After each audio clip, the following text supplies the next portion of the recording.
नमस्कार मित्रों, English language में टीचिंग मेथड का दूसरी क्लास है अपनी। आज वीडियो को लाइक और शेयर कर दें ताकि दूसरे मित्रों तक भी इसका फ़ायदा पहुंच सके। टॉपिक की तरफ बढ़ जाते हैं। टीचिंग मेथड में पहला अपना है TCG है। ये TCG ट्रांसलेशन कम ग्रामर मेथड, इसको GCT भी कहते हैं, ग्रामर कम ट्रांसलेशन मेथड, या GTM ग्रामर ट्रांसलेशन मेथड, या ओल्ड मेथड। इनके 3-4 नाम से ये पुकारा जाता है। देखो, इम्पोर्टेंट फैक्ट क्या है? चीपेस्ट मेथड है। ये सरल भाषा में आपके सामने प्रस्तुत किया जा रहा है। इन सभी प्रकार के नोट्सों का समायोजन करके इस तरीके से बनाया गया ताकि आपको याद करने में बिल्कुल आसानी रहे। ये चीपेस्ट मेथड है, यानी बहुत सस्ता मेथड भी है, आसान वाला मेथड भी है, ईजीएस्ट मेथड भी है। No need of teaching aids. इस मेथड को पढ़ाने के लिए टीचिंग एड की ज़रूरत नहीं होती है। क्रेमिंग होता है, इसमें रट्टा मारी होती है, यानी रटाया जाता है चीज़ों को। रूट मेमोराइजेशन होता है, मतलब दोहराव, बार बार मेमोरी में इन चीज़ों को दोहराव किया जाता है। Fit in over crowded classroom, जब ज़्यादा भीड़ वाली क्लास है उनके लिए भी ये जो ग्रामर कम ट्रांसलेशन मेथड है या ओल्ड मेथड है, ये सबसे ज़्यादा उपयुक्त रहता है। आगे देख लेते हैं इंपॉर्टेंट फैक्ट के अलावा। अब प्रोपराइटर कौन है इनके?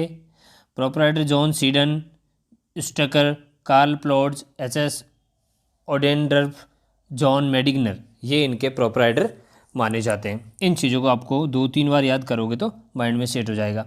टेक्स्ट बुक का क्या इंपॉर्टेंट है इसमें? देखो, टेक्स्ट बुक क्या है? टेक्स्ट बुक इंपॉर्टेंट है, लेकिन डेफिनेशन पहले इंपॉर्टेंट है और एग्जाम्पल बाद में। यानी पहले प्रायोरिटी किसको दी जाती है? डेफिनेशन को, फिर एग्जाम्पल। और देखो, सेपरेट बुक ऑफ ग्रामर, यानी बुक कैसी है टेक्स्ट बुक के इंपॉर्टेंट में? सेपरेट बुक ऑफ ग्रामर भी है, यानी ग्रामर की एक अलग से किताब आती है। मदर टंग डोमिनेटेड रहती है, यानी डोमिनेटेड रहती कैसे हैं? जैसे इनका प्रभाव रहता है मदर टंग का सहारा लिया जाता है इन चीज़ों को सीखने के लिए। तो मदर टंग के लिए क्या हो जाएगा TCG में? डोमिनेटेड। आगे देखो, स्किल क्या है?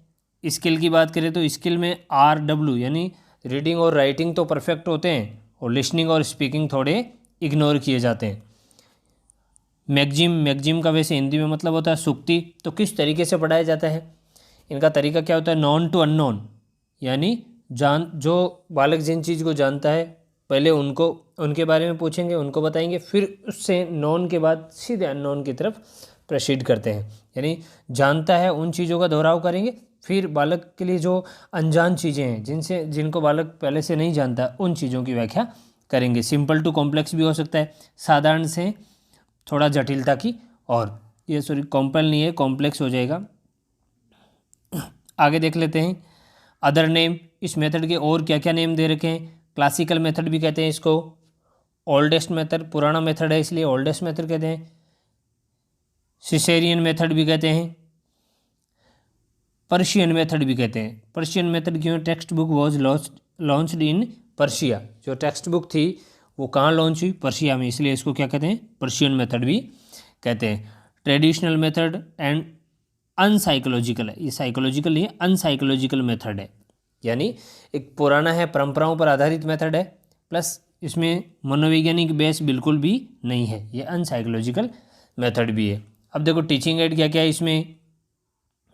कल आपको बताए थे टीचिंग एड, स्ट्रेस, ग्रामर, इनके एब्रीविएशन बताए थे, और मैंने ये भी कहा था कि इन एब्रीविएशन का यूज आगे जो अपन क्रम वाइज अगर टीचिंग मेथड पढ़ेंगे तो उनमें बड़ा यूज होगा। तो इस तरीके से आपको देखो यहाँ देखने को मिल रहे हैं। टीचिंग एड क्या है? टीचिंग एड इसमें खुद टेक्स्ट बुक की टीचिंग एड है। जब आपको पूछ लिया जाए कि ग्रामर कम ट्रांसलेशन मेथड में टीचिंग एड क्या है, ऑप्शन दे दिए जाएँ तो वहाँ टेक्स्ट बुक है जो आपका सही ऑप्शन होगा। स्ट्रेस देखो, accuracy but fluency made.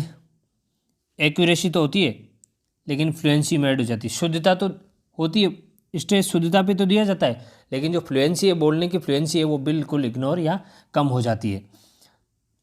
Taught in mother tongue. अब देखो, ये जो पढ़ाई जाती है चीज़ें, वो मदर टंग यानी मातृभाषा में ज़्यादा पढ़ाई जाती है। पढ़ाई तो किस में जाती है? मातृभाषा में। और ट्रांसलेट किस में की जाती है? Target language. टारगेट लैंग्वेज कौन सी होती है? इंग्लिश, उसमें सिखाना होता है, लेकिन मातृभाषा का भी यूज किया जाता है। अब ग्रामर देखो किस तरीके से पढ़ाई जाती है इसमें। ग्रामर देख लेते हैं। ग्रामर डिडक्टिव रूप में। डिडक्टिव क्या होता है? रूल टू एग्जाम्पल, पहले नियम लिखवा दिए जाएंगे, उसके बाद उसके उदाहरण प्रस्तुत किए जाएंगे। इस तरीके से डिडक्टिव रूप में ग्रामर को पढ़ाया जाता है। Grammar is soul of language, और ग्रामर को यहाँ क्या कहा जाता है इस मेथड में, यानी भाषा की आत्मा है। ग्रामर क्या है? भाषा की आत्मा। Grammar is a soul of language. Teacher क्या है? टीचर यहाँ सेंट्रल फिगर रहता है, यानी टीचर मुखिया होता है इसमें पढ़ाने में, सेंट्रल फिगर कह सकते हैं, मतलब मेन होता है। कैसे? अब लर्नर देखो, टीचर मेन है तो लर्नर क्या होगा? पैसिव या साइलेंट स्पीकर कहा जाता है, साइलेंट लिसनर कहा जाता है इसको, लर्नर को, या पैसिव कहा जाता है। कैसे? जो पूरा काम होता है वो टीचर का होता है, और जो सुनने का काम होता है या फिर जो लिखने का काम होता है बिना बोले, वो लर्नर का होता है।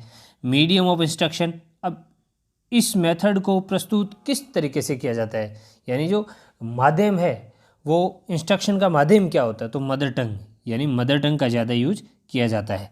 यहाँ भी बताया गया आपको, देखो थॉट किस में होता है? मदर टंग में होता है, और ट्रांसलेट किस में होता है? टारगेट लैंग्वेज में होता है। मेरिट्स देख लेते हैं इसके, अच्छे गुण क्या है इसके। थोड़ा तो सस्ता है, नो टीचिंग मटेरियल्स, पढ़ाने के लिए कोई टीचिंग मटेरियल्स की ज़रूरत नहीं रहती। No need of TLM, teaching learning materials की आवश्यकता नहीं। टीएलएम का full form teaching learning materials, इनकी भी आवश्यकता नहीं होती। Good for classroom, good for classroom, classroom के लिए अच्छा है। Save time and energy of teachers, time बचाता है, और जो जितने भी अध्यापक गण होते हैं उनकी क्या ऊर्जा है उसको भी बचाए रखता है।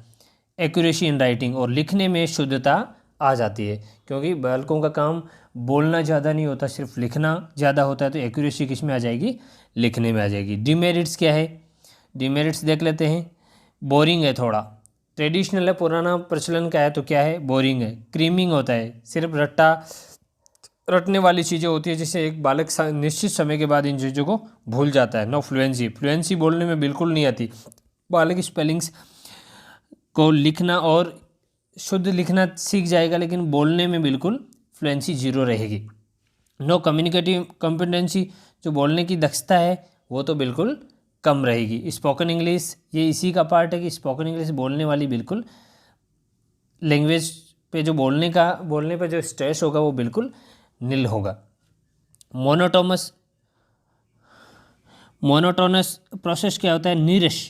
नीरसता होगी, यानी पढ़ाने में जो मतलब एक जो जुड़ाव बना रहेगा बच्चों का सीखने का, वो उतना नहीं रह पाएगा, क्योंकि ये नीरस हो जाता है धीरे धीरे। वही मेथड पुराना तौर तरीका है, तो बच्चे क्या है धीरे धीरे इससे विमुख होने लगते हैं। आगे देख लेते हैं। यूनिट ऑफ टीचिंग क्या है? यूनिट ऑफ टीचिंग है वर्ड। यूनिट ऑफ टीचिंग क्या है? वर्ड। किस तरीके के वर्ड? बाइलिंगुअल वर्ड होते हैं, कूल, वूल, वुड, एप्पल, इस तरीके से। अगर आपको यूनिट ऑफ टीचिंग पूछ ले टीसीजी की, तो क्या हो जाएगी? वर्ड हो जाएगी। प्रिंसिपल ऑफ टीचिंग, प्रिंसिपल क्या है? रिलेटिंग टू लाइफ ट्रांसफॉर्मेशन की टू अंडरस्टैंड फॉरेन लैंग्वेज, यानी विदेशी लैंग्वेज को समझने के लिए क्या होता है? एक ट्रांसफॉर्मेशन की दी जाती है, जिसके द्वारा हम अपन उनके जितने भी स्पेलिंग्स होते हैं या हार्ड या डिफ़िकल्ट वर्ड्स होते हैं उनको क्या कर सकते हैं? समझ सकते हैं। तो ये था मित्रों अपना पहला टीचिंग मेथड, ग्रामर कम ट्रांसलेशन मेथड या ओल्ड मेथड। कैसा लगा मित्रों? वीडियो को लाइक और शेयर करें। इस तरीके के नोट्स जो आप ही के लिए बनाए जा रहे हैं, सारे नोट्सों का ये संकलन करके एक सीधे सरल भाषा में प्रस्तुत किया जा रहा है, तो आप खुद भी पढ़ें और दूसरों तक भी इन चीज़ को फैलाएं, और ताकि हमारी मेहनत जो हम मेहनत कर रहे हैं उसका फल भी हमें प्राप्त हो सके।